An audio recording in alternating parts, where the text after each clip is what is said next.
बिस्मिल्लाहिर रहमानिर रहीम नहमदुहु व नुसल्ली अला रसूलिहिल करीम। सम्मानित नाजरीन, একটি প্রশ্ন এসেছে যে মুসাফা করার পর বুকে হাত লাগানো জায়েজ না নাজায়েজ, এই বিষয়ে শরীয়তের বিধান কি? এটা কি বিদআত হবে?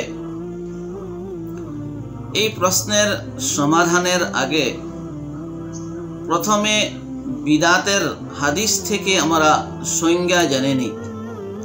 আল্লাহর রাসূল সাল্লাল্লাহু আলাইহি ওয়াসাল্লাম থেকে বর্ণিত রহিয়াছে যে মান আহদাসা ফি আমরিনা হাযা মা লাইসা ফিহি ফাহুয়া রাদ্দুন, অর্থাৎ যদি কোনো ব্যক্তি আমাদের দিনের মাঝে এমতো কোনো নতুন বিষয় আবিষ্কার করে যেটা দিনের অন্তর্ভুক্ত নয়, সেটা পরিত্যাজ্য বিষয়, সেটা বিদআত, নাজায়েজ এবং বর্জনীয়।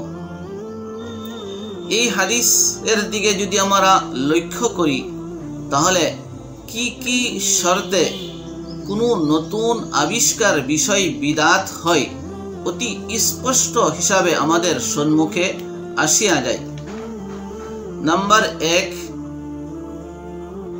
বিষয়টা সম্পূর্ণ হিসাবে নতুন হতে হবে, নতুন বিষয় হতে হবে।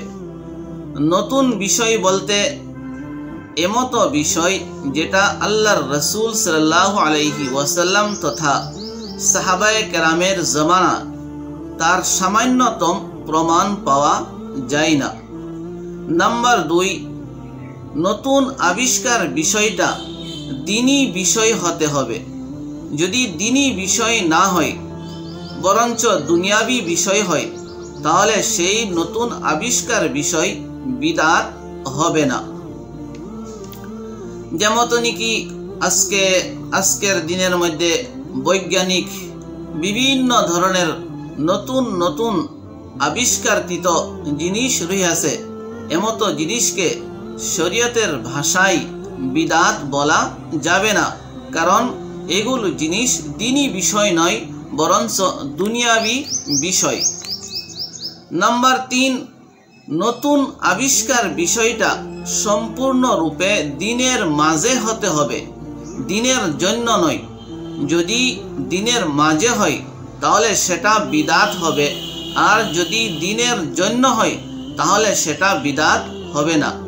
দ্বীনের মাঝে বলতে উদ্দেশ্য হয় যে সেই নতুন বিষয়টা সওয়াবের নিয়তে সুন্নত বা ওয়াজিব বলে আদায় করা বা করা।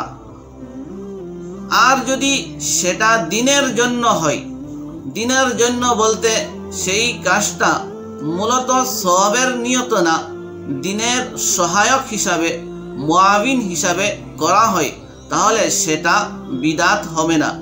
যেমন আজকে আমাদের সমাজের মধ্যে কোনো একজন ছাত্র আলিম বা ফাজিল হওয়ার জন্য যে মাদ্রাসা শিক্ষার যে একাডেমিক যেটা মাধ্যম রয়েছে বা সিস্টেম রয়েছে, কমাস কম 8, 10, 12 বছর লাগে।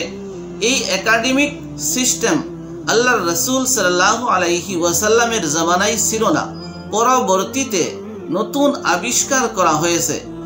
মূলত এটা দ্বীনের জন্য আর দ্বীনের মাঝে নয়, সেই জন্য এই একাডেমিক সিস্টেমকে বিদআত বলা যাবে না।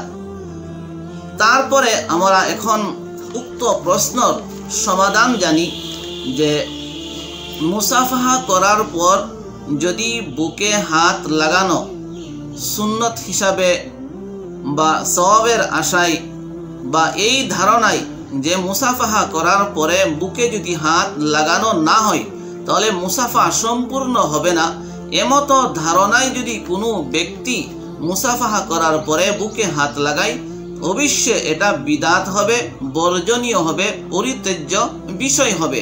আর যদি এমতো ধারণা না থাকে, এমনি যদি বুকে হাত লাগায় সেটা বিদআত হবে না।